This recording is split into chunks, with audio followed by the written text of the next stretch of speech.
ನಂದು ಉದಯ ಹೃದಯದ ಜ್ವಾಲೆ ಭಾಗ 9. ಪ್ಲೀಸ್ ನಮ್ಮ ಚಾನಲ್ಗೆ ಸಬ್ಸ್ಕ್ರೈಬ್ ಆಗಿ. ಪ್ರತಿದಿನ ಎರಡೆರಡು ಎಪಿಸೋಡ್ ಬರ್ತಾಯಿದೆ. ದಯವಿಟ್ಟು ನೀವು ನೋಡದೆ ಇರೋರು ಮಿಸ್ ಮಾಡ್ಕೊಬೇಡಿ. ಅದಕ್ಕೆ ನೋಟಿಫಿಕೇಷನ್ ಆನ್ ಮಾಡಿ ಇಟ್ಕೊಳ್ಳಿ.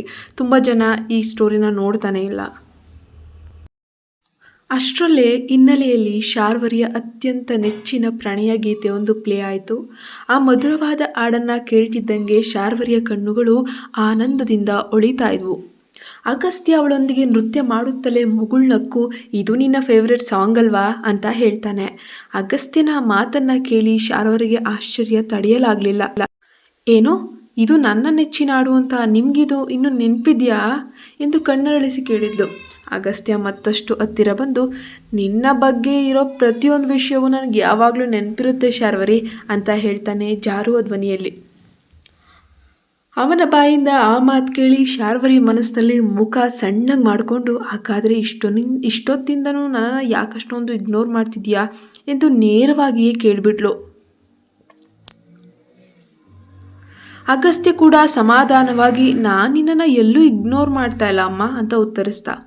ಆದರೆ ಶಾರ್ವರಿ ಹಠ ಬಿಡದೆ, ಮತ್ತೆ ನನ್ನ ಹುಟ್ಟುಹಬ್ಬಕ್ಕೆ ಇಷ್ಟು ತಡವಾಗಿ ಯಾಕೆ ವಿಶ್ ಮಾಡಿದ್ರಿ? ಇಡೀ ಪ್ರಪಂಚವೇ ನನಗೆ ಈ ರಾತ್ರಿ 12 ಗಂಟೆಯಿಂದಲೇ ಮೆಸೇಜ್ ಮಾಡಿ ವಿಶ್ ಮಾಡ್ತಾನೆ ಇದ್ದಾರೆ.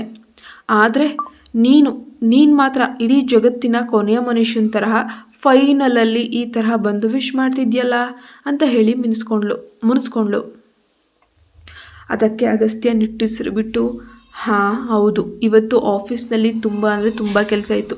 ಸ್ವಲ್ಪ ಸಿಕ್ಕಾಪಟ್ಟೆ ಬ್ಯುಸಿಯಾಗಿದ್ದೆ ಅನ್ಕೋ. ಊಟ ಮಾಡೋಕ್ಕೂ ಟೈಮ್ ಇರಲಿಲ್ಲ.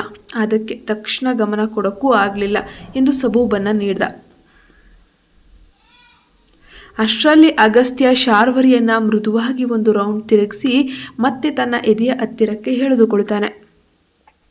ಶಾರ್ವರಿ ಅವನ ಎದೆಯ ಮೇಲೆ ಕೈಯಿಟ್ಟು ಸಂಗೀತದ ಲಯಕ್ಕೆ ತಕ್ಕಂತೆ ಹೆಜ್ಜೆ ಹಾಕ್ತಾ, ಹಾಗಾದರೆ ನಿಮಗೆ ನನ್ನ ಹುಟ್ಟುಹಬ್ಬಕ್ಕಿಂತ ಆಫೀಸ್ ಕೆಲಸನೇ ಹೆಚ್ಚಾಗೋಯ್ತಲ್ವಾ ಎಂದು ಕಣ್ಣನ್ನು ಕಿರಿದುಗೊಳಿಸಿ ಕೇಳಿದ್ಲು. ಅಗಸ್ತ್ಯ ಅವಳ ಮುಗ್ಧತೆಯನ್ನು ನೋಡಿ ಮುಗುಳ್ನಗುತ್ತಾ, ನಂಗಷ್ಟೇ ಮುಖ್ಯವಾದದ್ದು ಈ ಪ್ರಪಂಚದಲ್ಲಿ ಬೇರೆ ಏನಿದೆ ಹೇಳು ಎಂದು ಮರುಪ್ರಶ್ನೆ ಆಗ್ತಾ, ಅವನ ಪ್ರೀತಿಯ ಮಾತುಗಳು ಕೇಳಿದ ತಕ್ಷಣ ಶಾರ್ವರಿ ಸಂಪೂರ್ಣವಾಗಿ ನಾಚಿ ನೀರಾಗಿ ಹೋದ್ಲು.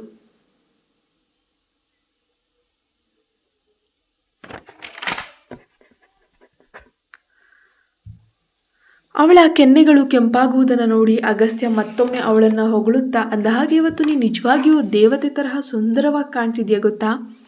ಆ ಪಾರ್ಟಿಯಲ್ಲಿರೋ ಎಲ್ಲರ ಕಣ್ಣುಗಳು ನಿನ್ನ ಮೇಲೆಯೇ ಇವೆ ಗೊತ್ತಾ ಅಂತ ಹೇಳ್ತಾನೆ. ಶಾರ್ವರಿ ಇದ್ದಕ್ಕಿದ್ದಂತೆ ನೃತ್ಯವನ್ನು ಕೊಂಚ ನಿಲ್ಲಿಸಿ ಅಗಸ್ತ್ಯನ ಕಣ್ಣುಗಳನ್ನು ನೇರವಾಗಿ ದಿಟ್ಟಿಸಿ ನೋಡುತ್ತಾ ಅತ್ಯಂತ ನಿರೀಕ್ಷೆಯಿಂದ ಕೇಳ್ತಾರೆ, ನಿಮ್ಮ ಕಣ್ಣುಗಳು ಯಾರನ್ನ ನೋಡ್ತಾ ಇದ್ದಾವೆ? ಶಾರ್ವರಿಯ ಆ ದಿಢೀರ್ ಪ್ರಶ್ನೆಯನ್ನು ಕೇಳಿ ಅಗಸ್ತ್ಯನ ಮುಖದಲ್ಲಿದ್ದ ಮಂದಹಾಸ ತಕ್ಷಣವೇ ಮಂದ ಆಯಿತು. ಅವನು ಮೌನವಾಗಿ ಅವಳನ್ನೇ ದಿಟ್ಟಿಸಿ ವಿಚಿತ್ರವಾಗಿ ನಿಗೂಢವಾಗಿ ನೋಡೋಕ್ಕೆ ಶುರು ಮಾಡ್ದ.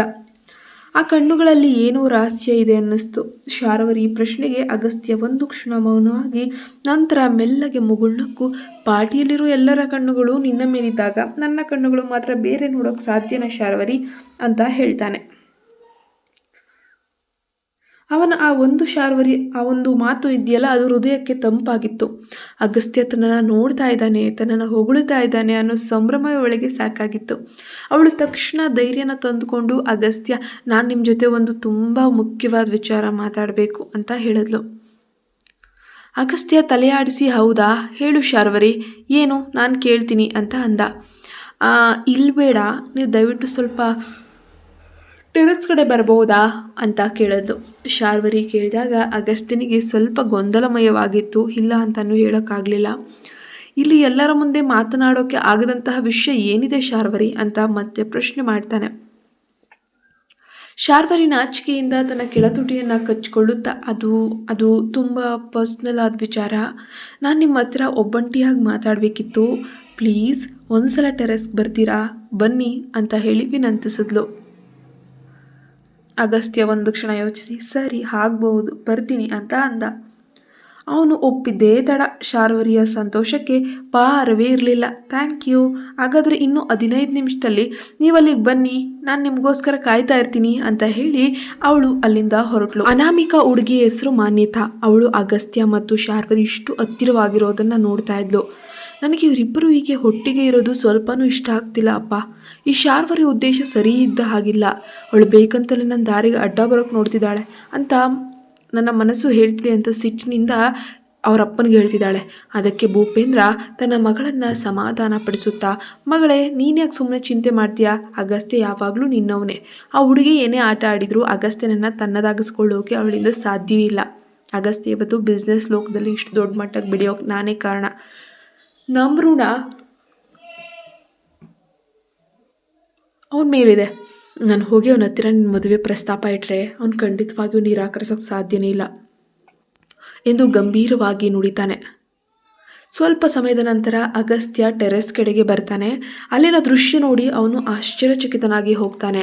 ಇಡೀ ಟೆರೆಸ್ಸನ್ನು ಅತ್ಯಂತ ಸುಂದರವಾಗಿ ಲೈಟ್ಸು, ಪರಿಮಳಯುಕ್ತ ಹೂಗಳು ಮತ್ತು ಮೇಣದ ಬತ್ತಿಗಳಿಂದ ಅಲಂಕರಿಸಲಾಗಿತ್ತು. ಮಧ್ಯದಲ್ಲಿ ಹೂಗಳಿಂದ ಒಂದು ದೊಡ್ಡ ಹೃದಯದ ಆಕಾರವನ್ನು ಕೂಡ ಮಾಡಲಾಗಿತ್ತು. ಅಗಸ್ತ್ಯನಿಗೆ ಏನೂ ಅರ್ಥವಾಗದೆ ಗೊಂದಲದಿಂದ ಆ ಹೂಗಳ ನಡುವೆ ಬಂದು ನಿಂತುಕೊಳ್ತಾನೆ. ಅಷ್ಟರಲ್ಲೇ ಅಲ್ಲಿಗೆ ಶಾರ್ವರಿ ಕೂಡ ಬಂದ್ಲು. ದೀಪಗಳ ಬೆಳಕಿನಲ್ಲಿ ಅವಳು ದೇವತೆಯಂತೆಯೇ ಕಂಗೊಳಿಸ್ತಾ ಇದ್ಲು. ಅವಳು ತನ್ನ ಕೈಗಳನ್ನು ಬೆನ್ನ ಹಿಂದೆ ಬಚ್ಚಿಟ್ಕೊಂಡು ತೀವ್ರವಾದ ಆತಂಕದ ನಡುವೆಯೂ ಕೂಡ ಧೈರ್ಯವಾಗಿ ಅಗಸ್ತ್ಯನ ಎದುರು ಬಂದು ನಿಂತ್ಕೊತಾಳೆ. ಇದು ತನ್ನ ಮನಸ್ಸಿನ ಮಾತನ್ನು ಹೇಳಿಯೇ ತೀರಬೇಕು ಅಂತ ಅವಳು ಗಟ್ಟಿ ನಿರ್ಧಾರ ಕೂಡ ಮಾಡಿದ್ಲು. ಸಮೀಕ್ಷಾ ಕೊಟ್ಟಿದ್ದಂತಹ ಪ್ರೋತ್ಸಾಹ ಮತ್ತು ಕೆಳಗೆ ನೃತ್ಯ ಮಾಡುವಾಗ ಅಗಸ್ತ್ಯ ಆಡಿದ ಪ್ರೀತಿಯ ಮಾತುಗಳು ಅವಳಿಗೆ ಎಲ್ಲಿಲ್ಲದ ಧೈರ್ಯವನ್ನು, ಒಂದು ರೀತಿಯ ಬಂಡ ಧೈರ್ಯವನ್ನೇ ತಂದಿದ್ವು. ಅಗಸ್ತ್ಯನ ಮನಸ್ಸಿನಲ್ಲೂ ತನ್ನ ಬಗ್ಗೆ ಪ್ರೀತಿ ಇದೆ ಅನ್ನೋ ಭರವಸೆ ಅವಳಲ್ಲಿ ಮೂಡಿತ್ತು. ಅಗಸ್ತ್ಯ ಅವಳನ್ನು ನೋಡಿ ಗೊಂದಲದಿಂದಲೇ, ಇದೆಲ್ಲ ಏನು ಶಾರ್ವರಿ? ಈ ಹೂವು, ಕ್ಯಾಂಡಲ್ಲು, ಡೆಕೋರೇಷನ್ನು, ನನ್ನನ್ನು ಇಲ್ಲಿಗೆ ಕರೆದೆ, ಏನು ಮಾತಾಡ್ಬೇಕು ನೀನು ಅಂತ ಪ್ರಶ್ನೆ ಕೇಳ್ತಾನೆ. ಅನಿಯಂತ್ರಿತವಾಗಿ ಜೋರಾಗಿ ಬಡ್ಕೊಳ್ತಿದ್ದಂತಹ ತನ್ನ ಹೃದಯ ತಳಮಳವನ್ನು ಹತೋಟಿಗೆ ತರಲು ಪ್ರಯತ್ನಿಸುತ್ತಾ ಶಾರ್ವರಿ ಅವನ ಕಣ್ಣುಗಳನ್ನು ನೇರವಾಗಿ ದಿಟ್ಟಿಸಿ ನೋಡ್ತಾ ಇದ್ದಾಳೆ.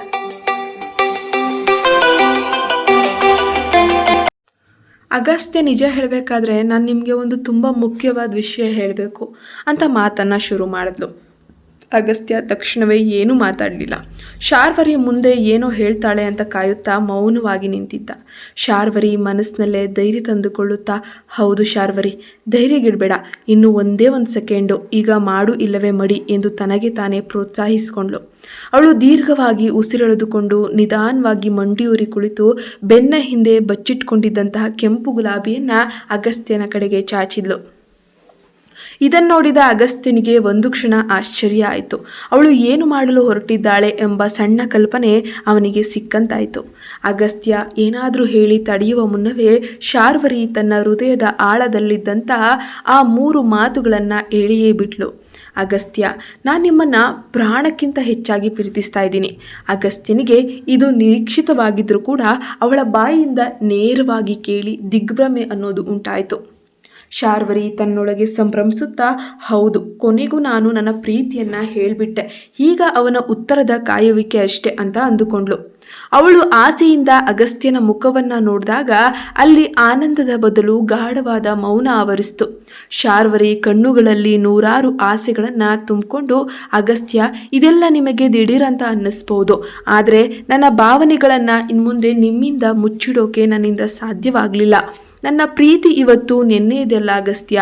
ಹಲವು ವರ್ಷಗಳಿಂದ ನಾನು ನಿಮ್ಮನ್ನೇ ನನ್ನ ಸರ್ವಸ್ವ, ನನ್ನ ಪ್ರಾಣ ಅಂತ ಹೇಳಿ ನಂಬ್ಕೊಂಡಿದ್ದೀನಿ. ನಾನು ನಿಮ್ಮನ್ನು ತುಂಬ ಅಂದರೆ ತುಂಬ ಪ್ರೀತಿಸ್ತೇನೆ ಅಂತ ಹೇಳಿ ಕಣ್ಣೀರು ತುಂಬಿದ ಕಣ್ಣುಗಳಿಂದ ಹೇಳಿದ್ಲು. ಕೆಲವು ಸೆಕೆಂಡುಗಳ ಕಾಲ ಅಲ್ಲಿ ಸ್ಮಶಾನ ಮೌನ ಆವರಿಸಿತು. ಶಾರ್ವರಿ ಇನ್ನು ಮಂಡ್ಯೂರಿ ಕುಳಿತಿದ್ಲು. ಆದರೆ ಇದ್ದಕ್ಕಿದ್ದಂತೆ ಅಗಸ್ತ್ಯನ ಮುಖಭಾವ 180ರಷ್ಟು ಸಂಪೂರ್ಣವಾಗಿ ಬದಲಾಯಿತು. ಅವನ ಮುಖ ಕಪ್ಪಿಟ್ಟಿತ್ತು. ಕಣ್ಣುಗಳಲ್ಲಿ ಜ್ವಾಲಾಮುಖಿಯಂತಹ ಕೋಪ ಎದ್ದು ಕಾಣ್ತಿತ್ತು. ಅವನು ಹಲ್ಲು ಕಡಿಯುತ್ತಾ, ಏನು ಅಸಂಬಂಧ ಇದು ಶಾರ್ವರಿ, ಇದೆಲ್ಲ ಯಾವ ನರಕದ ಹುಚ್ಚುತನ ಅಂತ ಹೇಳಿ ಗರ್ಜಿಸ್ತಾನೆ. ಹೊಡೆದು ಹೋದ ಕನಸುಗಳು. ಅಗಸ್ತ್ಯನ ಭೀಕರ ಕೋಪವನ್ನು ನೋಡಿ ಶಾರ್ವರಿ ಆಘಾತದಿಂದ ತಕ್ಷಣವೇ ಎದ್ದು ನಿಂತ್ಕೊಳ್ತಾಳೆ. ಅವಳು ಭಯದಿಂದ ನಡಕ್ತಿದ್ದಾಗ ಅಗಸ್ತ್ಯ ಮತ್ತಷ್ಟು ಸಿಟ್ಟಿನಿಂದ, ಇದೆಲ್ಲ ಎಂತಹ ಏನು ಈ ನಾಟಕ ಶಾರ್ವರಿ, ನಿನಗೆ ಈ ಥರ ಯೋಚನೆ ಮಾಡೋಕೆ ಆ ಧೈರ್ಯ ಎಲ್ಲಿಂದ ಬಂತು ಅಂತ ಜೋರಾಗಿ ಕೂಗಾಡ್ತಾನೆ. ಶಾರ್ವರಿಯ ಕಣ್ಣುಗಳಿಂದ ಕಣ್ಣೀರು ಧಾರಾಕಾರವಾಗಿ ಹರಿಯಲು ಪ್ರಾರಂಭಿಸಿತು. ಅವಳು ಬಿಕ್ಕಳಿಸುತ್ತಾ ಆದರೆ ನಾನು ಅಂತ ಮುಗಿಸುವ ಮುನ್ನವೇ ಅಗಸ್ತ್ಯ ಮತ್ತೆ ಕಿರಿಚಿದ್ದ. ಏನು? ಶಾರ್ವರಿ, ನೀನು ನೀನು ನನ್ನ ಬಗ್ಗೆ ಈ ರೀತಿ ಯೋಚನೆ ಮಾಡಿದ್ದೆ? ಶಾರ್ವರಿ ಅಳುತ್ತಲೇ ಅವನನ್ನು ಕೇಳಿದ್ಲು. ಹಾಗಾದರೆ ನೀವು ನನ್ನನ್ನು ಪ್ರೀತಿಸ್ತಾ ಇಲ್ವಾ? ಅಗಸ್ತ್ಯ ಅತ್ಯಂತ ಕಿರಿಕಿಯಿಂದ, ಓ ದೇವರೇ ಶಾರ್ವರಿ, ಎಂದಿಗೂ ಇಲ್ಲ. ನಾನು ನಿನ್ನನ್ನು ಎಂದಿಗೂ ಪ್ರೀತಿಸೋಕೆ ಸಾಧ್ಯನೂ ಇಲ್ಲ. ನಾನು ನಿನ್ನನ್ನು ಪ್ರೀತಿಸ್ತೀನಿ ಅಂತ ನೀನು ಹೇಗೆ ಅಂದ್ಕೊಂಡೆ ಅಂತ ಕಠೋರವಾಗಿ ಹೇಳ್ತಾನೆ. ಆ ಮಾತುಗಳನ್ನು ಕೇಳ್ತಿದ್ದಂಗೆ ಶಾರ್ವರಿಯ ಎದೆಯಲ್ಲಿ ತೀವ್ರವಾದ ನೋವು ಕಾಣಿಸ್ಕೊಳ್ಳುತ್ತೆ. ಅವಳ ಇಡೀ ಪ್ರಪಂಚವೇ ಕಣ್ಣೆದುರು ಕುಸಿದು ಬೀಳುತ್ತೆ. ಅವಳ ಕೈಯಲ್ಲಿದ್ದ ಗುಲಾಬಿ ಹೂವು ಕೆಳಗೆ ಉದುರಿ ಬಿತ್ತು. ಅಗಸ್ತ್ಯ ತನ್ನ ಕೋಪವನ್ನು ಸ್ವಲ್ಪ ಹತೋಟಿಗೆ ತಂದುಕೊಂಡು ಅತ್ಯಂತ ತಣ್ಣನೆಯ ಧ್ವನಿಯಲ್ಲಿ ಹೇಳಿದ್ದ, ನೋಡ್ ಶಾರ್ವರಿ, ಈ ಅಸಂಬದ್ಧ ಆಲೋಚನೆ ನಿನ್ನ ತಲೆಗೆ ಹೇಗೆ ಬಂತೋ ನನಗೆ ಗೊತ್ತಿಲ್ಲ. ಆದರೆ ನಾನು ಒಂದು ವಿಷಯವನ್ನು ಇಲ್ಲಿಗೆ ಸ್ಪಷ್ಟಪಡಿಸೋಕೆ ಬಯಸ್ತೀನಿ. ನೀನು ನನಗೆ ಯಾವಾಗಲೂ ಸಮೀಕ್ಷಾಳ ತರಹವೇ. ನಿನ್ನ ಮೇಲೆ ನನಗೆ ಎಂದಿಗೂ ಈ ರೀತಿಯ ಭಾವನೆ ಬಂದಿಲ್ಲ ಮತ್ತು ಬರೋದೂ ಇಲ್ಲ. ದಯವಿಟ್ಟು ಇನ್ಮುಂದೆ ಇಂತಹ ಹುಚ್ಚುತನವನ್ನು ಯೋಚಿಸೋದನ್ನು ನಿಲ್ಲಿಸು. ನಮ್ಮ ನಡುವೆ ಈ ರೀತಿ ಏನೂ ಆಗಲು ಸಾಧ್ಯವಿಲ್ಲ. ಈ ಅಸಂಬದ್ಧ ಆಲೋಚನೆಯನ್ನು ನಿನ್ನ ಮನಸ್ಸಿನಿಂದ ಈಗಲೇ ತೆಗೆದುಹಾಕು. ಅರ್ಥ ಆಯ್ತಾ ಅಂತ ಹೇಳ್ತಾನೆ. ಅಗಸ್ತ್ಯನ ಪ್ರತಿಯೊಂದು ಮಾತು ಶಾರ್ವರಿಯ ಹೃದಯವನ್ನು ಚೂರು ಚೂರಾಗಿಸ್ತಿತ್ತು. ಅಗಸ್ತ್ಯ ಸುತ್ತಲೂ ಇದ್ದ ಅಲಂಕಾರಗಳನ್ನು ನೋಡಿ ಮತ್ತಷ್ಟು ಕಿರಿಕಿರಿ ಮಾಡಿಕೊಳ್ಳುತ್ತಾ, ಮತ್ತು ಇದಕ್ಕೋಸ್ಕರನಾ ನೀನು ಇಷ್ಟೆಲ್ಲ ಕಸದ ತರಹ ಡೆಕೋರೇಷನ್ ಮಾಡಿರೋದು? ದೇವ್ರೇ, ಇರಿಟೇಟಿಂಗ್. ಇದೆಲ್ಲವನ್ನ ಇಲ್ಲಿಂದ ಮೊದಲು ಎಸಿರಿ, ಸಂಪೂರ್ಣ ವೇಸ್ಟ್ ಅಂತ ಹೇಳ್ದ. ಶಾರ್ವರಿಯ ಕಡೆಗೆ ಒಮ್ಮೆಯೂ ತಿರುಗಿ ನೋಡದೆ ಅಲ್ಲಿಂದ ರೋಷದಿಂದ ಹೊರಟು ಹೋಗ್ತಾನೆ. ಶಾರ್ವರಿ ಒಂಟಿಯಾಗಿ ಕತ್ತಲಲ್ಲಿ ಕಣ್ಣೀರಿನ ಕಡಲಲ್ಲಿ ಮುಳುಗಿ ಅಲ್ಲೇ ನಿಂತು ಬಿಟ್ಲು. ಅಗಸ್ತ್ಯ ರೋಷದಿಂದ ಅಲ್ಲಿಂದ ಹೋದ ತಕ್ಷಣ ಶಾರ್ವರಿ ತಡೆಯಲಾರದೆ ಅಲ್ಲೇ ನೆಲದ ಮೇಲೆ ಮೊಣಕಾಲೂರಿ ಕುಸಿದು ಬಿದ್ಲು. ಅವಳಿಗೆ ಇಡೀ ಪ್ರಪಂಚವೇ ಶೂನ್ಯವಾದಂತೆ ಭಾಸವಾಯಿತು. ಇತ್ತ ಕೆಳಗೆ ಅಗಸ್ತ್ಯ ಸಿಡಿಮಿಡಿಗೊಳ್ಳುತ್ತಾ ಮೆಟ್ಟಿಲನ್ನು ಇಳಿದು ಬರುವುದನ್ನು ಸಮೀಕ್ಷಾ ನೋಡ್ತಾ ಇದ್ಲು. ಅವನ ಮುಖದಲ್ಲಿದ್ದ ವಿಪರೀತ ಕೋಪವನ್ನು ಕಂಡು ಅವಳಿಗೆ ಏನೋ ಕೆಟ್ಟದ್ದು ನಡೀತಾ ಇದೆ ಅನ್ನುವಂತಹ ಒಂದು ಅನುಮಾನ ಬಂತು. ಅವಳು ಗಾಬರಿಯಿಂದ ತಕ್ಷಣವೇ ಮೇಲಕ್ಕೆ ಹೊಡೆದ್ಲು. ಸಮೀಕ್ಷಾ ಟೆರೆಸ್ ತಲುಪಿದಾಗ ಅಲ್ಲಿನ ದೃಶ್ಯ ನೋಡಿ ಅವಳ ಎದೆ ಜಲ್ಲೆಂದಿತ್ತು. ಶಾರ್ವರಿ ನೆಲದ ಮೇಲೆ ಬಿದ್ದು ಬಿಕ್ಕಿ ಬಿಕ್ಕಿ ಅಳ್ತಾ ಇದ್ಲು. ಶಾರ್ವರಿ, ಓ ಗಾಡ್, ಏನಾಯ್ತು ಅಂತ ಕೂಗುತ್ತಾ ಸಮೀಕ್ಷಾ ಅವಳ ಬಳಿಗೆ ಹೋಗಿ ಅವಳನ್ನು ಎತ್ತಿ ಸಮಾಧಾನ ಪಡಿಸಲು ಪ್ರಯತ್ನಿಸಿದ್ಲು. ಅಳುತ್ತಾ ಅಳುತ್ತಾ ಶಾರ್ವರಿಯ ಮೇಕಪ್ ಸಂಪೂರ್ಣವಾಗಿ ಹಾಳಾಗಿತ್ತು. ಕಣ್ಣೀರು ಕೆನ್ನೆಗಳ ಮೇಲೆ ಧಾರಾಕಾರವಾಗಿ ಹರಿತಾ ಇತ್ತು. ಶಾರ್ವರಿ ಸಮೀಕ್ಷಾಳನ್ನು ನೋಡಿ ಅವಳನ್ನು ಗಟ್ಟಿಯಾಗಿ ತಪ್ಪಿಕೊಂಡು, ಅವನು ನನ್ನನ್ನು ರಿಜೆಕ್ಟ್ ಮಾಡಿದ ಸಮೀಕ್ಷಾ, ಅವನು ನನ್ನನ್ನು ಪ್ರೀತಿಸಲ್ಲ ಅಂತ ಮುಖಕ್ಕೆ ಹೊಡೆದ ಹಾಗೆ ಹೇಳ್ಬಿಟ್ಟ. ಅಷ್ಟೇ ಅಲ್ಲ, ನಾನು ಇಷ್ಟು ವರ್ಷಗಳ ಭಾವನೆಗಳನ್ನು, ನನ್ನ ಎಲ್ಲ ಪ್ರಯತ್ನಗಳನ್ನು ಕಸದ ಥರ ಅವಮಾನಿಸ್ಬಿಟ್ಟು ಹೋದ ಸಮೀಕ್ಷಾ. ಅವನು ನನ್ನನ್ನು ಪ್ರೀತಿಸ್ತಾ ಇಲ್ವಂತೆ ಅಂತ ಜೋರಾಗಿ ಅರಚುತ್ತಾ ಅಳೋಕೆ ಪ್ರಾರಂಭಿಸ್ತಾಳೆ. ಶಾರ್ವರಿ ಈ ರೀತಿ ಜೀವವೇ ಹೋದಂತೆ ಅಳ್ತಿರೋದನ್ನು ನೋಡಿ ಸಮೀಕ್ಷಾಳ ಹೃದಯ ಒಡೆದು ಹೋಯಿತು. ಅವಳು ಶಾರ್ವರಿಯನ್ನು ಮತ್ತಷ್ಟು ಗಟ್ಟಿಯಾಗಿ ಅಪ್ಕೊಂಡು, ಶಾಂತವಾಗು ಶಾರ್ವರಿ, ಪ್ಲೀಸ್ ಕಂಟ್ರೋಲ್ ಮಾಡ್ಕೋ ಅಂತ ಸಮಾಧಾನ ಪಡಿಸೋಕೆ ನೋಡಿದ್ಲು. ಆದರೆ ಶಾರ್ವರಿಯ ನೋವು ಅಷ್ಟಕ್ಕೆ ನಿಲ್ಲೋ ಥರ ಇರಲಿಲ್ಲ. ಅವನು ನನ್ನ ತಿರಸ್ಕರಿಸಿದ ಸಮೀಕ್ಷಾ, ನನ್ನ ತಿರಸ್ಕರಿಸ್ತಾ ಅಂತ ಅಳುತ್ತಲೇ ಇದ್ಲು. ಕೊನೆಗೆ ಶಾರ್ವರಿಯನ್ನು ಸಮಾಧಾನ ಪಡಿಸೋಕೆ ಪ್ರಯತ್ನಿಸುತ್ತಾ ಸಮೀಕ್ಷಾಳ ಕಣ್ಣುಗಳಲ್ಲಿ ನೀರು ತುಂಬಿ ಬಂತು. ಇಬ್ಬರು ಒಬ್ಬರನ್ನೊಬ್ಬರು ಅಪ್ಕೊಂಡು ದೀರ್ಘಕಾಲ ಅಳೋಕೆ ಶುರು ಮಾಡ್ತಾರೆ.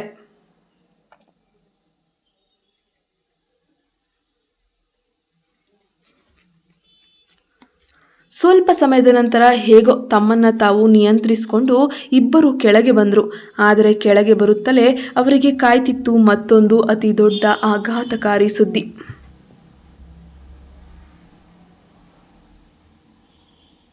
ಮಾನ್ಯತಾಳ ತಂದೆ ಭೂಪೇಂದ್ರ ಕಶ್ಯಪ್ ಕೈಯಲ್ಲಿ ವೈನ್ ಗ್ಲಾಸ್ ಮತ್ತು ಮೈಕ್ರೋಫೋನ್ ಹಿಡ್ಕೊಂಡು ವೇದಿಕೆ ಮೇಲೆ ನಿಂತಿದ್ದಾನೆ. ಅವನು ಗಂಭೀರ ಧ್ವನಿಯಲ್ಲಿ, ಖುಷಿ ಪಡೋ ಹ್ಯಾಪಿ ಮೂಮೆಂಟ್ಸ್ ಇದು. ಲೇಡೀಸ್ ಆ್ಯಂಡ್ ಜೆಂಟಲ್ಮ್ಯಾನ್, ಇವತ್ತು ನಾನು ನಿಮ್ಮೆಲ್ಲರ ಮುಂದೆ ಒಂದು ಅತಿ ದೊಡ್ಡದಾದ ಘೋಷಣೆಯನ್ನು ಮಾಡಲಿದ್ದೀನಿ ಅಂತ ಅನೌನ್ಸ್ಮೆಂಟ್ ಮಾಡ್ತಾನೆ. ಪಾರ್ಟಿಯಲ್ಲಿದ್ದವರೆಲ್ಲರೂ ಕೂಡ ಕುತೂಹಲದಿಂದ ವೇದಿಕೆ ಕಡೆ ತಿರುಗಿದ್ರು. ಭೂಪೇಂದ್ರ ಮುಂದುವರಿಸಿ, ನಿಮ್ಮೆಲ್ಲರಿಗೂ ತಿಳಿದಿರುವಂತೆ ಮಾನ್ಯತಾ ಬರೀ ನನ್ನ ಮಗಳು ಮಾತ್ರ ಅಲ್ಲ, ಅವಳು ನನ್ನ ಇಡೀ ಜೀವನ, ನನ್ನ ಮನೆಯ ಮಹಾಲಕ್ಷ್ಮಿ. ಇವತ್ತು ನಾನು ನನ್ನ ಮಗಳನ್ನು ಮತ್ತೊಬ್ಬರ ಕೈಗೆ ಒಪ್ಪಿಸೋಕೆ ನಿರ್ಧರಿಸ್ತಿದ್ದೀನಿ. ಇಂದು ನಾನು ನನ್ನ ಮಗಳ ನಿಶ್ಚಿತಾರ್ಥವನ್ನು ಅವಳು ಪ್ರಾಣಕ್ಕಿಂತ ಹೆಚ್ಚಾಗಿ ಪ್ರೀತಿಸುತ್ತಿರುವಂತಹ ವ್ಯಕ್ತಿಯೊಂದಿಗೆ ಘೋಷಿಸ್ತಿದ್ದೀನಿ. ಅವನು ನನ್ನ ಮಗಳಿಗೆ ಪರಿಪೂರ್ಣ ಜೀವನ ಸಂಗಾತಿ ಮಾತ್ರ ಅಲ್ಲ, ನನ್ನ ಒಂದು ಅತ್ಯಂತ ಆಪ್ತ ಅಂದರೆ ತುಂಬ ಆಪ್ತ ಗೆಳೆಯ. ನನ್ನ ಬಿಸ್ನೆಸ್ ಪಾರ್ಟ್ನರ್ ಕೂಡ ಹೌದು ಅಂತ ಹೇಳೋಕೆ ಶುರು ಮಾಡಿಕೊಂಡ. ಇದನ್ನು ಕೇಳಿದ ತಕ್ಷಣ ಶಾರ್ವರಿ ಮತ್ತು ಸಮೀಕ್ಷಾ ಇಬ್ಬರು ಕೂಡ ಬಹಳ ಆತಂಕದಿಂದ ನೋಡ್ತಾ ಇದ್ದಾರೆ ಯಾರನ್ನ ಹೇಳ್ತಾರೆ ಅಂತ. ಅಲ್ಲಿ ಮಾನ್ಯತಾಳ ಮುಖದಲ್ಲಿ ಅತ್ಯಂತ ಸಂತೋಷ ಕಾಣ್ತಾ ಇದೆ. ಅಗಸ್ತ್ಯ ಕೂಡ ಯಾವುದೇ ಭಾವನೆಗಳಿಲ್ಲದೆ ತಣ್ಣಗೆ ನಿಂತಿದ್ದಾನೆ. ಭೂಪೇಂದ್ರ ಮಾನ್ಯತಾಳನ್ನ ಸ್ಟೇಜ್ ಮೇಲೆ ಕರೀತಾನೆ. ಅವಳು ಓಡೋಗಿ ತಂದೆ ಪಕ್ಕದಲ್ಲಿ ನಿಂತ್ಕೊಂತಾಳೆ. ತಕ್ಷಣವೇ ಭೂಪೇಂದ್ರ ಮೈಕ್ನಲ್ಲಿ, ಹಾಗಾದರೆ ಇವತ್ತು ನಾನು ನನ್ನ ಮಗಳು ಮಾನ್ಯತಾಳ ನಿಶ್ಚಿತಾರ್ಥವನ್ನು ನನ್ನ ಬಿಸ್ನೆಸ್ ಪಾರ್ಟ್ನರ್ ಅಗಸ್ತ್ಯ ರಾವ್ ಜೊತೆ ಫಿಕ್ಸ್ ಮಾಡ್ತಿದ್ದೀನಿ ಅಂತ ಘೋಷಿಸಿದ್ರು. ಇದನ್ನು ಕೇಳಿ ಇಡೀ ಹಾಲ್ ಚಪ್ಪಾಳೆ ಹರ್ಷೋದ್ಧಾರದಿಂದ ಮುಳುಗಿತ್ತು. ಆದರೆ ಶಾರ್ವರಿ ಮತ್ತು ಸಮೀಕ್ಷಾ ಇಬ್ಬರ ಕಣ್ಣುಗಳು ಶಾಕ್ನಿಂದ ಆಗಿ ತೆರೆದುಕೊಂಡಿದ್ವು. ಶಾರ್ವರಿಗೆ ಇದು ತಡೆದುಕೊಳ್ಳಲಾಗದ ಭೀಕರ ಆಘಾತವಾಗಿತ್ತು. ಅವಳ ಕಾಲುಗಳು ನಡುಗಿ ಅಲ್ಲೇ ನೆಲಕ್ಕೆ ಬೀಳುವಂತಾಯಿತು. ಆದರೆ ಹೇಗೋ ಗೋಡೆಯನ್ನು ಹಿಡಿದು ತನ್ನನ್ನು ತಾನು ನಿಯಂತ್ರಿಸಿಕೊಂಡ್ಳು. ತನ್ನ ಹುಟ್ಟುಹಬ್ಬದ ದಿನವೇ ಇಂತಹ ಭೀಕರ ಸುದ್ದಿಯನ್ನು ಕೇಳಬೇಕಾಗಿ ಬರುತ್ತೆ ಎಂದು ಅವಳು ಕನಸಿನಲ್ಲೂ ಊಹಿಸಿರಲಿಲ್ಲ. ಇವತ್ತು ಅವಳ ಹೃದಯ ಮಾತ್ರ ಒಡಿಲಿಲ್ಲ, ಇಡೀ ಜಗತ್ತೇ ನುಚ್ಚು ನೂರಾಗೋಯ್ತು. ಆ ನೋವಿನ ಮುಂದೆ ಅವಳಿಗೆ ಬೇರೇನೂ ತಿಳಿತಾ ಇರಲಿಲ್ಲ. ಅಷ್ಟರಲ್ಲಿ ಅಗಸ್ತ್ಯ ವೇದಿಕೆಯ ಮೇಲೆ ಬಂದು ಮಾನ್ಯತಾಳ ಪಕ್ಕದಲ್ಲಿ ನಿಂತ್ಕೊಂಡ. ಅವನ ಮುಖದಲ್ಲಿ ಯಾವುದೇ ಸಂತೋಷವಾಗಲಿ ದುಃಖವಾಗಲಿ ಇರಲಿಲ್ಲ. ಕೇವಲ ಒಂದು ನಿರ್ಭಾವ ಒಣನೋಟವಿತ್ತು. ಅವನು ಒಮ್ಮೆ ಶಾರ್ವರಿಯ ಕಡೆ ನೋಡಿದ. ಶಾರ್ವರಿ ಕಣ್ಣೀರು ತುಂಬಿದ ಕಣ್ಣುಗಳಿಂದ ಅತ್ಯಂತ ನೋವಿನಿಂದ ಅವನನ್ನೇ ನೋಡ್ತಾ ಇದ್ಲು. ಆದರೆ ಮುಂದಿನದೇ ಕ್ಷಣದಲ್ಲಿ ಅಗಸ್ತ್ಯ ಅವಳ ಕಣ್ಣುಗಳನ್ನು ನೋಡಿಯೂ ನೋಡದಂತೆ ಸಂಪೂರ್ಣವಾಗಿ ತನ್ನ ಮುಖವನ್ನು ತಿರುಗಿಸಿಕೊಂಡು ಅವಳನ್ನು ನಿರ್ಲಕ್ಷಿಸಿದ. ಅಗಸ್ತ್ಯ ತನ್ನೊಂದಿಗೆ ಈ ಮಟ್ಟಿಗೆ ಕಠೋರವಾಗಿ ನಡ್ಕೊಳ್ತಾನೆ ಅಂತ ಶಾರ್ವರಿ ಯಾವತ್ತೂ ಕೂಡ ಅಂದ್ಕೊಂಡೇ ಇರಲಿಲ್ಲ. ತನ್ನ ಪಾದಗಳನ್ನು ನೆಲದ ಮೇಲೆ ಇಲ್ಲವೇನೋ ಅನ್ನೋಷ್ಟು ಮಟ್ಟಕ್ಕೆ ಮಾನ್ಯತಾಳ ಸಂತೋಷ ಮುಗಿಲು ಮುಟ್ಟುತ್ತೆ. ಘೋಷಣೆ ಮುಗಿಯುತ್ತಿದ್ದಂತೆ ಪಾರ್ಟಿಯಲ್ಲಿದ್ದ ಎಲ್ಲರೂ ಕೂಡ ಬಂದು ಅಗಸ್ತ್ಯ ಮತ್ತು ಮಾನ್ಯತಾ ಜೋಡಿಗೆ ಶುಭ ಹಾರೈಸೋಕೆ ಶುರು ಮಾಡ್ಕೊಳ್ತಾರೆ. ಪ್ರಜ್ವಲ್ ಕೂಡ ಅವರ ಬಳಿ ಬಂದು ಅಗಸ್ತ್ಯನನ್ನ ಬಿಗಿಯಾಗಿ ಅಪ್ಕೊಂಡು ಕಂಗ್ರ್ಯಾಚುಲೇಷನ್ ಬ್ರದರ್ ಅಂತ ಹೇಳ್ತಾನೆ. ಇದಕ್ಕೆ ಅಗಸ್ತ್ಯನಿಂದ ಯಾವುದೇ ದೊಡ್ಡ ಪ್ರತಿಕ್ರಿಯೆ ಬರಲಿಲ್ಲ. ಅವನು ಹಾಗೆ ಮೌನವಾಗಿ ನಿಂತಿದ್ದ. ನಂತರ ಪ್ರಜ್ವಲ್ ಮಾನ್ಯತಾಳ ಕಡೆ ತಿರುಗಿ ಅಭಿನಂದನೆಗಳು ಮಾನ್ಯತಾ ಎಂದನು. ಮಾನ್ಯತಾ ಬಹಳ ಹೆಮ್ಮೆಯಿಂದ ಅತ್ಯಂತ ಸಂತೋಷ ಉತ್ಸಾಹದಿಂದ thank you so much Prajwal. ಇವತ್ತು ನಾನು ಎಷ್ಟು ಖುಷಿಯಾಗಿದ್ದೀನಿ ಅಂತ ನನಗೆ ಮಾತುಗಳಲ್ಲಿ ಹೇಳೋಕ್ಕೆ ಸಾಧ್ಯವೇ ಇಲ್ಲ. ಇವತ್ತು ನಿನ್ನ ತಂಗಿಯ ಹುಟ್ಟುಹಬ್ಬ ಇರ್ಬೋದು, ಆದರೆ ನನ್ನ ತಂದೆ ಮಾತ್ರ ನನಗೆ ಈ ಪ್ರಪಂಚದ ಅತ್ಯುತ್ತಮ ಉಡುಗೊರೆಯನ್ನು ಗಿಫ್ಟನ್ನು ನನಗೆ ಕೊಟ್ಬಿಟ್ಟಿದ್ದಾರೆ ಎಂದು ಬೀಗಿದ್ಲು. ಇತ್ತ ದೂರದಲ್ಲಿ ನಿಂತಿದ್ದ ಶಾರ್ವರಿ ತನ್ನ ಕಣ್ಣೀರನ್ನು ಒರೆಸ್ಕೊಂಡು ನಿಧಾನವಾಗಿ ಅಗಸ್ತ್ಯನಿಂದ ಕಡೆಗೆ ಹೆಜ್ಜೆ ಹಾಕಿದ್ಲು. ಅವಳು ಅಲ್ಲಿಗೆ ಹೋಗುವುದನ್ನು ನೋಡಿ ಸಮೀಕ್ಷಾಗೆ ಆತಂಕವಾಗಿ ಗೊಂದಲದಿಂದ ಶಾರ್ವರಿ ನಿಲ್ಲು, ನೀನು ಎಲ್ಲಿಗೆ ಹೋಗ್ತಾ ಇದೆಯಾ ಅಂತ ಹೇಳಿ ತಡೆದ್ಲು. ಹೊರಡುವ ಮುನ್ನ ಶಾರ್ವರಿ ಸಮೀಕ್ಷಾಳನ್ನು ಒಮ್ಮೆ ನೋಡಿ ಅವನಿಗೆ ನಿಶ್ಚಿತಾರ್ಥದ ಶುಭಾಶಯಗಳನ್ನು ತಿಳಿಸೋಕೆ ಎಂದು ದೈನ್ಯವಾಗಿ ನುಡಿದು ಮುಂದೆ ಸಾಗಿದ್ಲು. ಅವಳು ಹತ್ತಿರ ಬರುತ್ತಿದ್ದಂತೆ ಎಲ್ಲರೂ ಪಕ್ಕಕ್ಕೆ ಸರಿದ್ರು. ಶಾರ್ವರಿ ನೇರವಾಗಿ ಅಗಸ್ತ್ಯನ ಮುಖದ ಮುಂದೆ ಬಂದು ನಿಂತು ಅಗಸ್ತ್ಯ ಅವಳನ್ನೇ ದಿಟ್ಟಿಸಿ ನೋಡ್ತಾ ಇದ್ದ. ಅವನ ಕಣ್ಣುಗಳಲ್ಲಿ ಒಂದು ಸಣ್ಣ ಆಶ್ಚರ್ಯ ಇತ್ತು. ಬಹುಶಃ ಬೇರೆ ಯಾರಿಗೂ ಕಾಣದ, ಯಾರಿಗೂ ಅರ್ಥವಾಗದ ಏನೋ ಒಂದು ನಿಗೂಢ ಭಾವನೆ ಅವನ ಕಣ್ಣುಗಳಲ್ಲಿ ಅಡಗಿತ್ತು.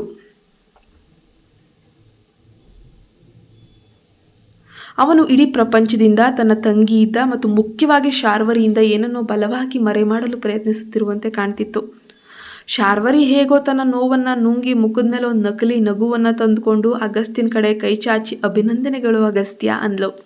ಅಗಸ್ತ್ಯ ಒಂದು ಕ್ಷಣ ಮಂಜುಗಟ್ಟೆಯಂತೆ ಎಪ್ಪುಗಟ್ಟಿ ನಿಂತುಬಿಟ್ಟ. ಮರುಕ್ಷಣವೇ ಅವನು ತನ್ನ ಕೈ ಎತ್ತಿ ಶಾರ್ವರಿಯ ಕೈ ಕುಲುಕದ ಅತ್ಯಂತ ತಣ್ಣನೆಯ ಧ್ವನಿಯಲ್ಲಿ ಧನ್ಯವಾದ ಅಂತ ಅಷ್ಟೇ ಹೇಳ್ತಾನೆ. ಮುಂದುವರಿಯುತ್ತೆ ಕತೆ.